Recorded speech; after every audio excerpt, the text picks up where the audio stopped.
The Gigabyte FO27Q5P is a 27-inch 1440p 500 Hz. That's right, you heard me correctly, 500 frames per second capable QD-OLED monitor with the latest generation panel, which promises to bring you that new HDR 500 True Black certification for much higher brightness, and comes packed with a DisplayPort 2.1 connection at the full bandwidth for all you out there with your brand new RTX 50 series cards. It also has a standard base mount. The stand does just about everything you need.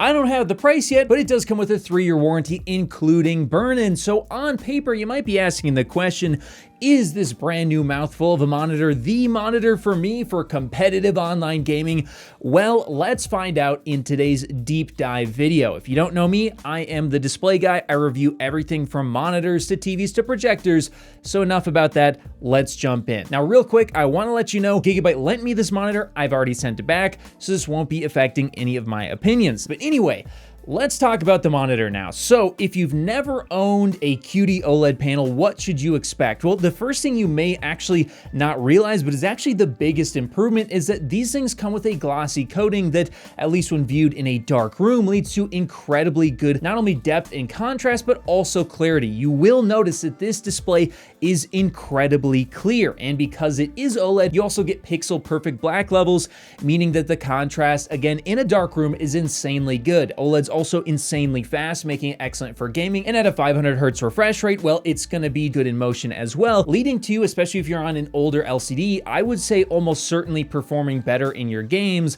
as long as you're actually good at your games. But the monitor also has got to deliver, and does it? Well, let's talk about the color and the accuracy. And for all you enthusiasts out there, we're gonna jump into those portrait display Calman results, which, by the way, I'm a part of the reviewer program, but for everybody else, jump to the TLDR. So let's take a look first out of the box at their calibration. And you can see here that the white balance, especially as it starts to get brighter, wasn't quite perfect. And it can lead to, well, white looking just a little bit red at times. I also noticed that the EOTF curve isn't tracking perfectly in the sRGB mode. So for SDR content, whether you're trying to display sRGB or Gamma 2.2, it's always gonna be a little bit wrong. So hopefully Gigabyte can update this to try and target Gamma 2.2, but at the moment right now, it's just gonna be a little bit off. In terms of the color calibration results, I did, despite the slightly off gamma curve, still get an average delta E of 2.1, which certainly isn't bad, but I've certainly seen better as well. In terms of the HDR tracking,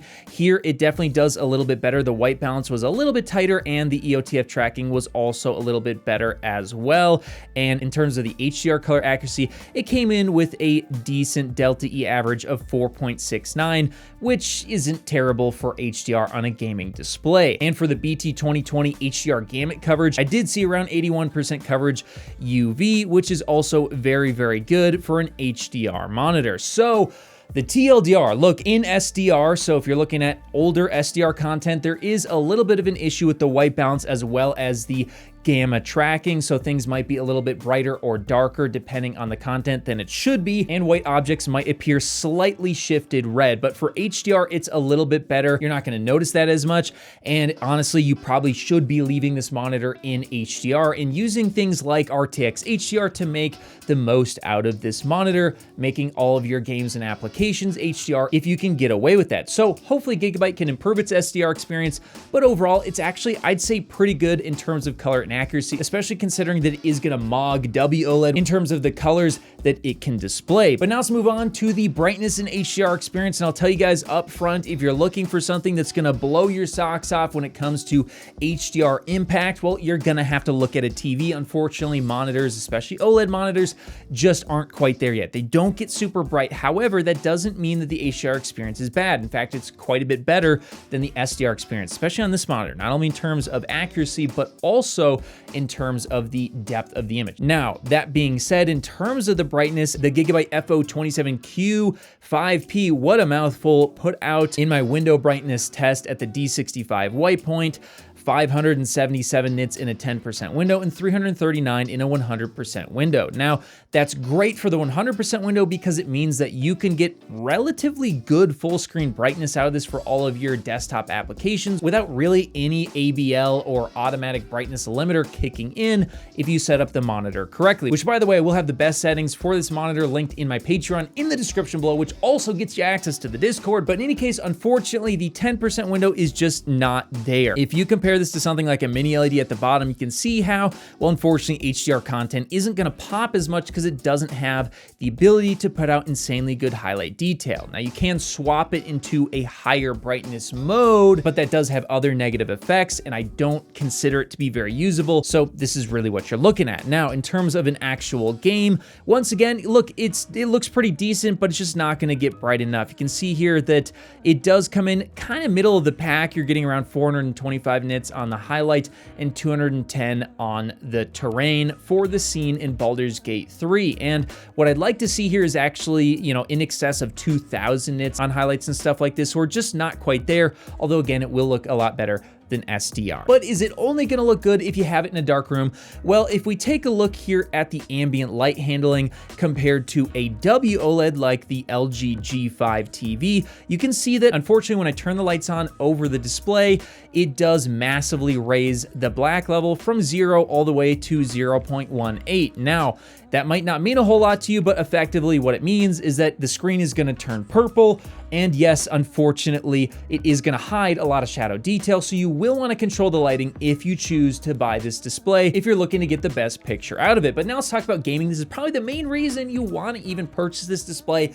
Let's talk about it. So jumping first into the latency, this thing is insanely fast. 23 milliseconds of total system latency, including the PC plus peripherals, is one of the fastest results I have ever measured. And at 500 hertz, it looks and feels incredible to play your games on. In fact, if you take a look at the UFO chart in motion, this thing almost looks like the example. It's almost perfect in motion at this speed, making it excellent for online gaming. You're gonna see absolutely everything that races by your face in pretty dang good detail. It's just gonna absolutely smoke older LCD monitors. So that's a reason enough, in my opinion, to jump onto an OLED when it comes to online gaming. And my overall experience using 500 hertz QD-OLED is that, you know, if you're coming from a lower refresh rate panel, like I use the G5 behind me, 165 hertz, I'm satisfied with that. I feel like 165 is a pretty decent sweet spot. But my God, 500 hertz is so smooth, like your mouse cursor, there's just no stuttering on your screen. It is nearly flawless. So if you're looking for online gaming, this is a great option for you, especially at the 1440p resolution, which a lot of people could be jumping up from 1080p. It's a huge increase to the overall detail and clarity, allowing you to spot details better, not only in motion, but also when they're standing still. Now, in terms of features, you do also have the ability to shrink the screen to various different resolutions if you like to play your games with binoculars for one reason or another. And in terms of the text clarity and subpixel layout, well, look, I'll be honest with you guys, it's not great. As you move up to a 4K resolution, the issues with WOLED as well as QD-OLED become a lot less apparent because there's just a whole lot more pixels. But the less pixels you have, the more egregious it becomes. And at 1440p, I feel like the text clarity just isn't great. And speaking of clarity, let's talk about the finish. So as I mentioned earlier, it's a glossy coating. It looks absolutely incredible. QD-OLED itself has a separate issue of turning magenta and having issues with shadow detail. That's not necessarily due to the coating. The coating itself is extremely clear. It's excellent, and I do not want that to change.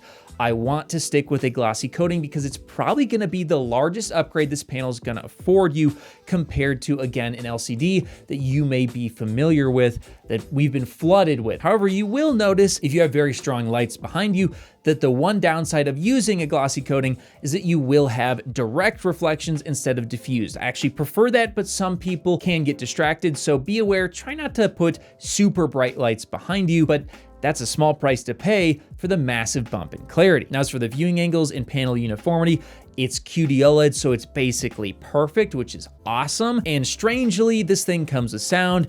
And let me tell you something, Gigabyte, just stop putting sound in your monitors.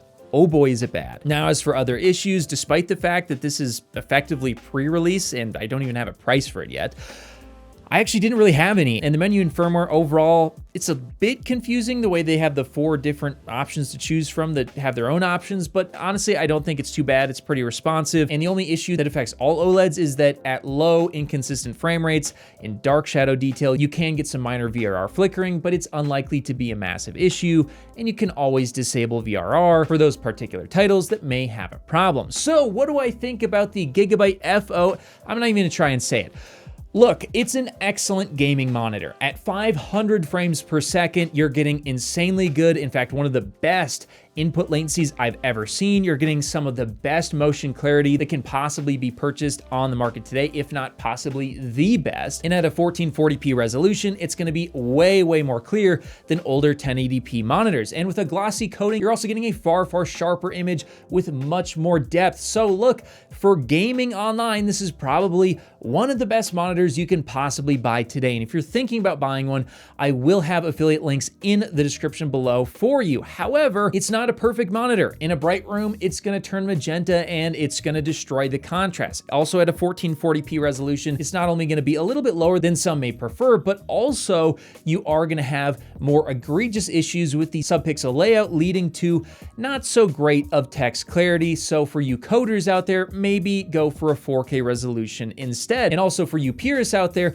well, the accuracy in SDR did have a few issues that can hopefully be improved. Also, the HDR isn't super impactful. It's certainly better than SDR, but we're just at a point with monitors right now where they're not where they should be. So it's not perfect, but let me tell you, this is a dang good monitor and one of the best you can possibly buy today. And so for that reason, I'm gonna give this a solid 8 out of 10. It's an excellent monitor. I highly recommend it. And for everything else display related, make sure to get subscribed here on the Display Guy. Whether you're looking to connect a new console, gaming PC, or just need a fast and reliable HDMI cable to connect over long distances, Rupro has you covered with their certified 8K HDMI 2.1 fiber optic cable, available in sizes up to 50 feet and can deliver a perfect full 48 gigabits per second connection over distances other cables could only dream of reaching. And now Rupro is offering a new detachable and upgradable pure fiber cable that sends the same 48 gigabits per second signal through its ultra thin and flexible housing, making it easier to route through walls. So if you're in the market for a cable that can drive a beautiful new TV or monitor, be sure to check out Rupro on Amazon today.